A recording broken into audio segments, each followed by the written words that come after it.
আমরা সবাই একটা ডায়লগ মারি সবসময়, কর্ম যেমন ফলও তেমন। আবার আরেকটা ডায়লগও মারি, যার বাবা মা যত বেশি শিক্ষিত তার ছেলে মেয়ে তত বেশি সভ্য, তত বেশি ভালো।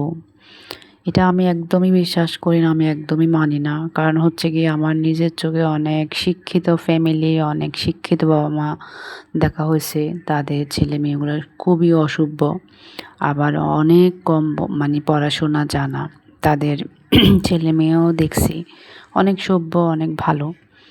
তো সেজন্য আমি বলতেছি যে বাবা মা অনেক শিক্ষিত হলে বা অশিক্ষিত হলে যে ছেলে মেয়ে সভ্য হবে, অসভ্য হবে, ভালো হবে, খারাপ হবে তা কিন্তু নয়। কারণ হচ্ছে কি, এটা হচ্ছে পুরাটাই ডিপেন্ড করে তার শিক্ষা কতটুকু দেওয়া হয়েছে তার সন্তানদেরকে। আজকে কয়েকদিন ধরে আমাদের ফেসবুকে যেভাবে মামুনিয়ার বাচ্চারা নিয়ে মানে শুরু হয়েছে, যেরকম কি পরিমাণে ইচ্ছা আমাদের মানুষ যে তারে ধুতেছে একদম ভালো করে বিমবার দিয়া, তার সাথে তার মারে। আমি এটা বলবো তার মারই বেশি দোষ। প্রথম থেকে আমি এটা বলে আসছি। কারণ হচ্ছে তার মা অসম্ভব লোভী মহিলা। তার প্রথম যখন তার মার বয়সী মহিলা লাইলার সাথে যে জড়িত হয়েছে, ওই বুড়া বেটির সাথে যখন এরকম করছে, তখন তার মা এর থেকে সরাই আনা উচিত ছিল, সেটা করে নাই।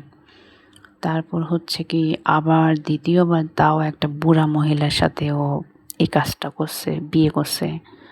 তো সেটার মধ্যেও আমি মনে করি তার মা জড়িত পুরাপুরিভাবে। তো তার মা তারে ভালো করে শিক্ষা দিতে জানে নাই। ওরকম যদি শিক্ষা দিতে জানতো তাহলে তার ছেলেটা এতগুলা মামলা খাইতো না, এতবার জেলে যাইতো না। তার জন্য এখন তো জেল আর বাসা বাড়ি একই হয়ে গেছে। তো ওই মহিলাটা মানে শিক্ষা দিতে জানে নাই ছেলেটাকে। সে যদি আসলে ভালো মহিলা হইতো বা লোভী না হইতো, তার কাছে যদি মানে কোনো শিক্ষাবোধ যদি থাকতো, তাহলে তার ছেলেটা এত কম বয়সে এত কিছু করতো না। টিকটক তো অনেকেই করে, ভালো মানুষও করে, খারাপ মানুষও করে।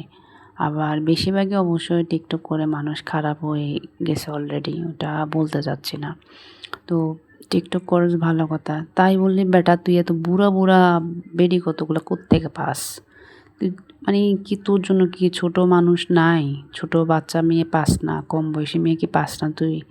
তার মধ্যে তার মা কিভাবে দেয় এই ছেলের এই মানে এই ধরনের মানুষের কাছ থেকে, মানে এই ধরনের বয়স্ক বয়স্ক মহিলাগুলোর সাথে জড়িত হয়? সে একটা গ্রামে একটা ভালো একটা মেয়েকে বিয়ে করতো, টিকটক মিকটক করে না, ওই ধরনের মেয়ে খুবই সুখী থাকতে পারতো।